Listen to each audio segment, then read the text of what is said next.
आशीर्वाद यात्रा के दरमियान पूर्णिया में लोजपा के राष्ट्रीय अध्यक्ष चिराग पासवान का जबरदस्त स्वागत किया गया और समर्थकों ने गर्मजोशी के साथ माला पहनाकर उनके समर्थन में जमकर नारेबाजी भी की। इस दरमियान चिराग पासवान ने कई महापुरुषों की प्रतिमाओं पर माल्यार्पण भी किया। उसके बाद लोजपा के वरिष्ठ नेता शंकर झा बाबा के आवास पर मीडिया को संबोधित करते हुए उन्होंने कहा कि उनकी पार्टी को कुछ बड़ी पार्टियां मटियामेट कर देना चाहती है, किंतु वे सफल नहीं होंगे क्योंकि उनके साथ जनता और संगठन का आशीर्वाद है। इस दरमियान चिराग पासवान ने मुख्यमंत्री नीतीश कुमार के कार्यों पर सवाल खड़ा करते हुए कहा कि उनकी पार्टी को 14% वोट मिली और 15% वोट पाने वाली 3 नंबर पार्टी के नेता आज मुख्यमंत्री बने हुए हैं, जो कहीं से शोभनीय नहीं है। उन्होंने कहा कि आने वाले दिनों में वैसे जन विरोधी लोगों को जनता अवश्य सबक सिखाएगी। इस दरमियान चिराग पासवान ने मीडिया द्वारा पूछे गए सवालों का जवाब देते हुए कुछ अन्य बिंदुओं पर भी अपनी प्रतिक्रियाएं दी।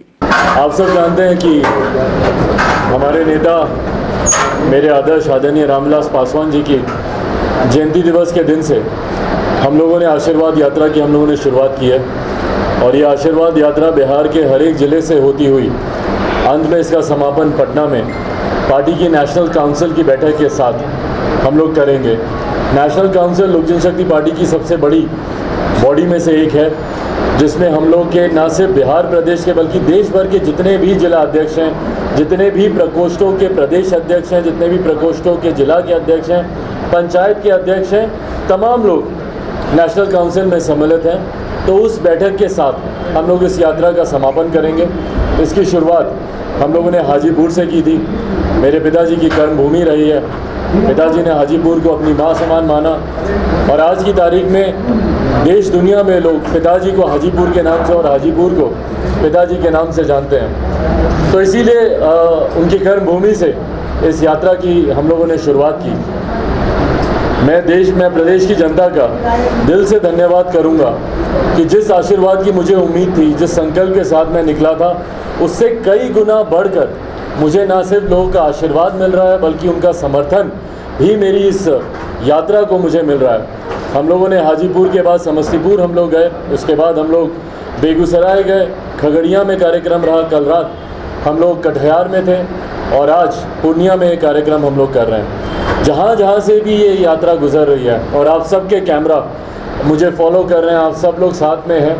आप लोग टोकिएगा मुझे ज़रूर अगर मैं कोई बड़े शब्दों का इस्तेमाल करूं, पर मुझे लगता है कि एक अभूतपूर्व समर्थन इस आशीर्वाद यात्रा को मिल रहा है। एक जन सैलाब जिस तरीके से देखने को मिल रहा है, इससे पहले भी कई यात्राओं पे हम लोग निकले हैं, बिहार बचाओ यात्रा हो, बिहारी फर्स्ट यात्रा हो, पर जिस तरीके से लोगों का एक जन समर्थन, एक जन सैलाब अभी उभर कर आ रहा है और जिस तरीके से अपार आशीर्वाद लोगों का मिल रहा है, एक बात मैं पूरी स्पष्ट तौर से कह दूं कि आने वाले समय में लोक जनशक्ति पार्टी बिहार की सबसे बड़ी ताकत होगी। इसमें इस यात्रा को करने के बाद, और अभी हम लोगों ने कुछ ही जिला किए हैं, जिस तरीके से हम लोगों को समर्थन मिल रहा है, ये कहने में कहीं कोई अतिशोक्ति नहीं होगी कि आने वाले समय में लोक जनशक्ति पार्टी बिहार की सबसे बड़ी ताकत होगी और उसके लिए मैं बिहार की जनता का मैं धन्यवाद करता हूँ। इससे पूर्व में भी मुझे धन्यवाद यात्रा पर निकलना था। जिस तरीके से विधानसभा के चुनाव में 6% का मत लोक जनशक्ति पार्टी को मिला, हम लोग की पार्टी के बारे में धारणा बनाई जाती थी, कहा जाता था कि भैया 2% 3% की पार्टी है,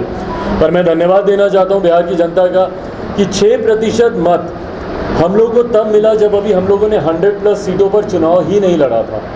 अगर हम लोग 243 सीटों पर चुनाव लड़ जाते तो ये मत प्रतिशत यकीनन 12 से 14% का होता और आज 15% वाले हमारे प्रदेश के मुख्यमंत्री बने हुए हैं। तो जिस तरीके से ये ताकत लोक जनशक्ति पार्टी की बढ़ती जा रही है, इस आशीर्वाद यात्रा के माध्यम से भी मेरा यही उद्देश्य है कि पार्टी के संगठन को भी साथ ही साथ हम लोग मजबूत करते रहें। मैं मानकर चल रहा हूं कि कभी भी बिहार में मध्यवर्ती चुनाव होंगे, लोकसभा से बहुत पहले बिहार में विधानसभा के चुनाव होंगे, ये मैं मानकर चलता हूं।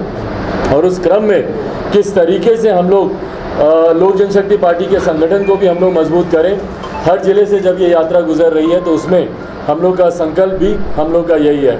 आज जब हम लोग पूर्णिया आए हैं, यहाँ पर बाबा हैं जो कि आज से नहीं सालों से शंकर झा जी ने पूर्णिया में यहाँ पर लोक जनशक्ति पार्टी की ना सिर्फ इन्होंने कमान संभाल रखी बल्कि मेरे पिताजी हमारे नेता आदरणीय रामविलास पासवान जी के साथ भी सुख दुख के समय में मजबूती से ना सिर्फ खड़े रहे बल्कि निरंतरता में पार्टी को वो मजबूती, वो ताकत ये देते रहे जिसकी पार्टी को हमेशा ज़रूरत रही है। हमारे साथ यहाँ पर शंकर सिंह जी मौजूद हैं, हमारे जिला अध्यक्ष यहाँ पर सौरभ झा जी यहाँ पर मौजूद हैं, और प्रदेश से चल रहे हमारे तमाम प्रदेश के साथी, जिसमें प्रमुखता से हमारे प्रदेश अध्यक्ष यहाँ पर मौजूद हैं, युवा के अध्यक्ष विक्रम यहाँ पर मौजूद है, छात्र के हमारे अध्यक्ष यहाँ पर मौजूद हैं, प्रदेश से हमारे प्रदेश अध्यक्ष राजू तिवारी जी मौजूद हैं, हमारे संगठन के हमारे महामंत्री संजय सिंह जी यहाँ पर मौजूद हैं, यहाँ पर हमारे प्रधान महासचिव संजय पासवान जी मौजूद हैं, हमारे दलित सेना हमारे संजय रविदास जी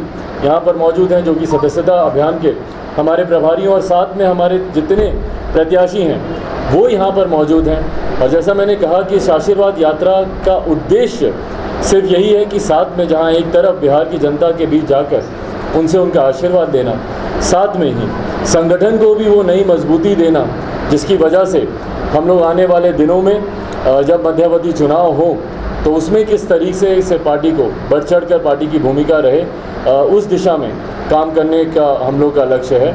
और उम्मीद ही नहीं, विश्वास है कि जिस तरीके से प्यार मिल रहा है, और मैं बार बार इस बात को कह रहा हूँ कि आप सबके कैमरा इस बात के साक्षी हैं कि जो एक अपार जन समर्थन, और किसी एक ज़िले में ही नहीं हर ज़िले में जिस तरीके से अपार जन समर्थन मिल रहा है, आने वाले समय में लोक जनशक्ति पार्टी एक बड़ी ताकत के तौर पर उभर कर आएगी। प्रयास ज़रूर है कई बड़ी बड़ी शक्तियों का लोक जनशक्ति पार्टी को ध्वस्त करने में, समाप्त करने में कई बड़ी ताकतें लगी हुई हैं, बट बहरहाल उसके बावजूद जिसके पास जनता का साथ होता है, जनता का समर्थन होता है, उसको रोकना मुझे नहीं लगता कि संभव हो पाएगा।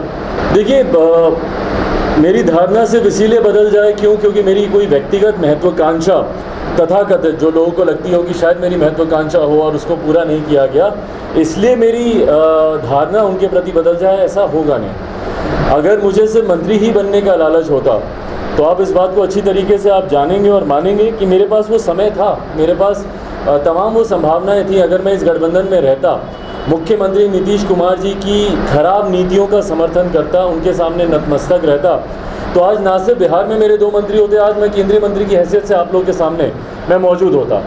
पर सिर्फ सत्ता का लालच मेरा लक्ष्य नहीं है। जिनका लक्ष्य है उनको मुबारक हो और उनको वो सुख प्राप्त भी हो गया, पर सत्ता का लालच ना मुझे रहा, ना मेरे नेता आदरणीय रामविलास पासवान जी को रहा। मेरे नेता उन बहुत चुनिंदा नेताओं में से एक हैं जिन्होंने खुद सत्ता को लात मारने का काम किया। मैं 2002 की बात कर रहा हूँ। केंद्रीय मंत्री होने के नाते अगर उन्हें लगा कि कहीं पर उनके विचारों के साथ कहीं पर समझौता हो रहा है तो उन्होंने तुरंत उस वक्त केंद्रीय मंत्री पद से उन्होंने इस्तीफा देना उचित समझा। पर वहीं कहीं कुछ ऐसे लोग भी हैं जो मंत्री बनने के लिए ना सिर्फ परिवार को बल्कि पार्टी, जिसको हमारे नेता हमेशा माँ की तरह सम्मान देते थे, कुछ लोग ऐसे हैं जो कि मंत्री बनने के लिए ना सिर्फ परिवार को बल्कि माँ समान पार्टी को भी धोखा देते हैं। तो बहरहाल आपके सवाल का जवाब देते हुए, आपके प्रश्न का जवाब देते हुए, अगर मेरी धारणा सिर्फ इन बातों से बदलनी होती तो मुझे लगता है इसके पूर्व में भी बहुत ऐसे समय थे जब धारणा बदल जाए। आज की तारीख में मेरी प्राथमिकता सिर्फ और सिर्फ ये आशीर्वाद यात्रा है। इस यात्रा के माध्यम से अपने संगठन को मजबूत करना और कोई लक्ष्य नहीं है। मध्यावधि चुनाव होती है तो फिर किसी पार्टी के साथ अलायंस होगा? जी बिल्कुल होगा, क्यों नहीं होगा। पर उस किस पार्टी के साथ अलायंस होगा, चुनाव उस वक्त गठबंधन का स्वरूप क्या होगा, ये चुनाव के वक्त ही तय किया जाएगा। और ये राजनीतिक परंपरा भी है, ऐसा नहीं है कि मैं कोई अनोखी बात कर रहा हूँ। हमेशा हम लोग देखते हैं कि राजनीतिक दल 3 साल 4 साल 5 साल अपने आप को ही मजबूत करने का प्रयास करते हैं। हमारे मुख्यमंत्री तो तुरंत ही शुरू हो गए, अभी तो चुनाव भी समाप्त नहीं हुआ, तो कहीं ना कहीं वो भी चुनाव की अपेक्षा कर रहे हैं। इसीलिए कभी वो लव कुश समीकरण बैठाते हैं, इतना तो वो मुख्यमंत्री कार्यालय नहीं गए जितना वो अपने पार्टी के कार्यालय में अपना समय देते हैं। तो वो भी अपनी पार्टी को मजबूत करने का प्रयास कर रहे हैं। लोक जनशक्ति पार्टी की प्राथमिकता आज की तारीख में सिर्फ पार्टी को मजबूत करना है। गठबंधन का स्वरूप क्या होगा ये चुनाव के वक्त तय किया जाएगा। मुझे तो मेरे अपनों ने ही डिच किया ना, मेरे अपनों ने ही मुझे धोखा दिया। और ईमानदारी से मैं बोलूँगा, आज की तारीख में मेरी वो हैसियत नहीं है कि मैं किसी दूसरे के ऊपर उंगली उठाऊँ। अगर मेरे अपने मेरे साथ होते तो दुनिया की कोई ताकत नहीं थी कि चिराग पासवान या रामविलास पासवान जी के परिवार को तोड़ सके या उनकी बनाई हुई पार्टी में फूट डालने का प्रयास कर सके। पर यहाँ पर खंजर हमारे अपनों ने ही पीठ में भोंका है। जब हम लोग सामने एक बड़े युद्ध की तैयारी कर रहे थे, एक बड़ी लंबी लड़ाई की तैयारी कर रहे थे, तो मुझे ये नहीं पता था कि मेरी पीठ पीछे एक महाभारत का युद्ध है जिसको मुझे अपने घर वालों के साथ ही झेलना पड़ेगा। तो ये आज की तारीख में मेरी वो हैसियत नहीं है कि मैं दूसरे पे उंगली उठाऊं कि आपने मेरा साथ क्यों नहीं दिया या आपने मेरे साथ धोखा क्यों किया, क्योंकि मेरे परिवार के सदस्यों ने ही सबसे पहले मेरे साथ धोखा किया। देखिए, मेरे लक्ष्य बहुत बड़े हैं। मैं छोटी बातों में ना मैं अपने आप को ना अपने कार्यकर्ताओं को उलझाना चाहता हूँ। हम लोग का लक्ष्य Bihar first, Bihari first vision document जो मेरे नेता आदरणीय रामविलास पासवान जी की अंतिम इच्छा, उनका अंतिम सपना रहा है, मेरा लक्ष्य उसको धरातल पर उतारना है। तो जैसा मैंने कहा कि मेरा लक्ष्य बड़ा है, मैं छोटी बातों में अपने आप को उलझाना नहीं चाहता। हाँ, मुझे दुख ज़रूर है जिस तरीके से मेरे भाई, मेरे चाचा ने मेरे साथ बर्ताव किया, पर वो अब बात बीत गई, जो हुआ सो हो गया। अब मैं सिर्फ उसी में ही उलझा रह जाऊंगा। तो जो बिहार को फर्स्ट बनाने की मेरी लड़ाई है, या बिहार में रोज़गार को, यहाँ पर शिक्षा व्यवस्था को बेहतर करने की, स्वास्थ्य व्यवस्था को बेहतर करने की, मेरे युवा खिलाड़ी साथियों को बेहतर सुविधाएं देने की जो मेरे बड़े लक्ष्य हैं, मैं कहीं ना कहीं मैं उससे भटकूंगा। तो इसीलिए अपने और अपनों का भी मेरे लक्ष्य पूरा हो गया है। इसी लक्ष्य के साथ ही उन्होंने परिवार और पार्टी को तोड़ा था, वो भी मंत्री बन गए, वो भी खुश हैं, संतुष्ट हैं। मेरी शुभकामनाएं उनके लिए, पर मेरा ध्यान पूरी तरीके से केंद्रित है बिहार फर्स्ट, बिहारी फर्स्ट पर। देखिए, जब आप किसी घर को सजाने की आप बात करते हैं, तो अगर आप बोलें कि भैया हम उसमें सलाखें डालेंगे, तो हम ईटा रोड़ी लेकर आएंगे, हम सीमेंट लेकर आएंगे, भैया ये आपको करना ही करना है। ये मूलभूत ज़रूरत है, इसको आप विकास का आप चोला नहीं बना सकते। सड़क बनाने की बात हो, नली गली बनाने की बात हो, हर घर में नल जल पहुंचाने की बात हो, बिजली पहुंचाने की बात हो, इसको आप प्रदेश की योजना का हिस्सा आप नहीं बना सकते, इसको आप गवर्नमेंट का एजेंडा नहीं बना सकते। ये आपको वैसे ही करना, और अभी तक तो आपको कर लेना चाहिए था मुख्यमंत्री जी। 15 साल से अगर आप नली गली भी नहीं बना पाए, हर घर में नल का जल नहीं पहुंचा पाए, बिजली नहीं दे पाए, तो ये कहीं ना कहीं आपकी नाकामियों को दिखाता है। मैं जब बात करता हूँ बिहार में विकास की, मैं बात करता हूँ आप IT सेक्टर्स लेकर आएँ। क्यों आज की तारीख में भी मेरे युवा साथी को गुरुग्राम, दिल्ली, बम्बई, बेंगलोर जाना पड़ता है? वो IT जॉब्स यहाँ पे क्यों नहीं क्रिएट हो सकती? उसके लिए सिंगल विंडो क्लियरेंसेस की ज़रूरत है। MNCs अगर यहाँ पर आप इनवाइट करते हैं, उनको अगर यहाँ पर फैक्ट्री खोलने के लिए अगर आप बुलाते हैं, लैंड रिफॉर्म्स ही नहीं है आपके जो इन तमाम चीज़ों में सुविधा दें कि भैया कोई MNC आ जाए या IT सेक्टर के लोग यहाँ पर आकर व्यवसाय शुरू करें। और हमारे मुख्यमंत्री तो स्वयं कह चुके हैं कि भैया बिहार में रोज़गार के अवसर नहीं उत्पन्न हो सकते। क्यों? क्योंकि प्रदेश वाटर लॉक्ड है। तो जिस मुख्यमंत्री की सोच ही सीमित हो जाए, क्यों आज की तारीख में मेरे बच्चों को कोटा जाना पड़ता है पढ़ाई के लिए? क्यों पटना को आप एजुकेशनल हब नहीं बना सकते? क्यों इंफ्रास्ट्रक्चर आप हमारे प्रदेश का बेहतर नहीं कर सकते? कनेक्टिविटी बेहतर नहीं कर सकते? टूरिज़्म, हमारा प्रदेश उन चुनिंदा प्रदेशों में से है और सौभाग्यशाली है जहाँ पे अनंत संभावनाएं हैं टूरिज़्म की। भाई, जहाँ पर एक तरफ अयोध्या में भव्य भगवान राम का मंदिर का निर्माण हो रहा है, तो क्यों नहीं आप सीतामढ़ी में माता सीता का मंदिर आप भव्यता से बनाएं। 6 लेन का आप कॉरिडोर बनाएं ताकि जो भी भगवान राम के दर्शन के लिए जाए वो माता सीता का आशीर्वाद लेने जाए। टूरिज्म को बढ़ावा मिलेगा, रेवेन्यू जनरेट होगा। मैं इन तमाम चीज़ों की मैं बात करता हूँ विकास के लिए। तो नीतीश कुमार ने गया में जो ब्रिज बनाया, वो भी तो एक पर्यटन स्थल के रूप में विकसित किया जा रहा है नीतीश कुमार के द्वारा। भाई, किया जा रहा है और अब तो इनको करना भी पड़ेगा। क्यों? क्योंकि चिराग पासवान लोक जनशक्ति पार्टी मजबूती से इन चीज़ों की बात करती है, बट जिनकी बात करेगी अगर आप संज्ञान में लेंगे, तो मैं चाहता हूँ कि मेरे युवा साथियों की भी चिंता करें। पलायन को रोकने का इन्हीं का सपना था। मुझे याद है 2005 में जब पहली बार ये मुख्यमंत्री बनकर आए थे, तो मुख्यमंत्री नीतीश कुमार जी ने कहा था कि मेरा सपना है कि मेरे जितने भी बिहार के साथी दूसरे प्रदेश में हैं वो वापस अपने प्रदेश में आए। तो क्या कर लिया इन्होंने 15 साल में पलायन को रोकने के लिए?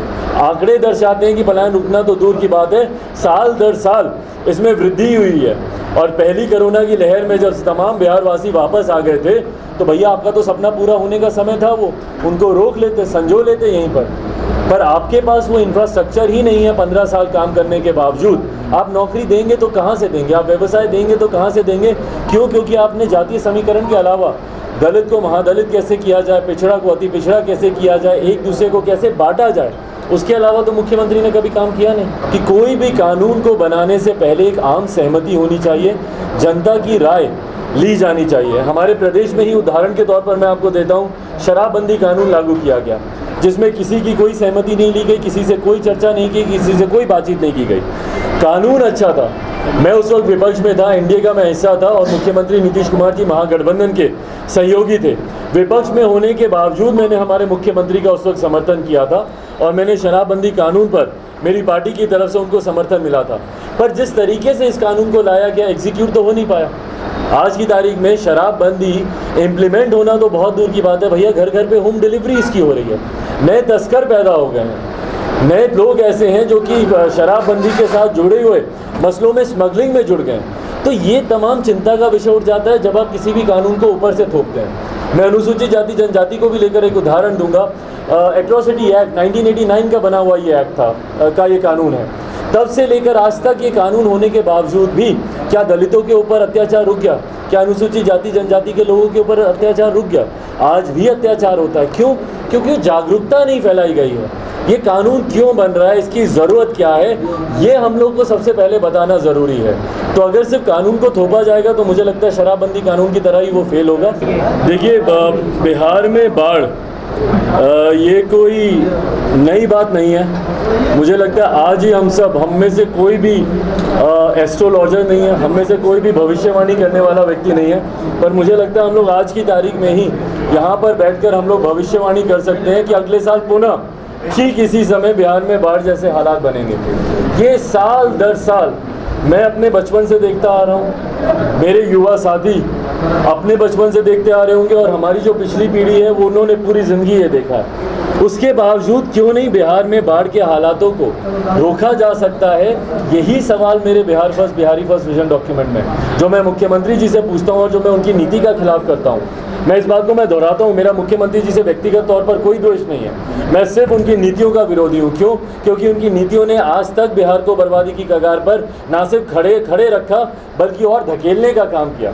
बाढ़ और सुखाड़ ये उसी में से एक है। मैंने मुख्यमंत्री को सुझाव दिए कि आप नदियों को जोड़ने की योजना पर आप क्यों नहीं काम करते हैं? क्यों नहीं कैनल्स बनाकर हमारे बाढ़ के पानी को ऐसे इलाकों में डाइवर्ट किया जाता है जहां पर उतना पानी नहीं गिरता है या जहां पर सुखाड़ जैसे हालात रहते हैं। आधा प्रदेश जहां बाढ़ से प्रभावित रहता है, आधा प्रदेश हम लोग का सुखाड़ से भी प्रभावित रहता है। तो इन योजनाओं पर हम लोग को काम करने की ज़रूरत है जिस पर कभी मुख्यमंत्री जी ने ध्यान ही नहीं दिया, और यही मेरे सवाल भी हैं उनसे।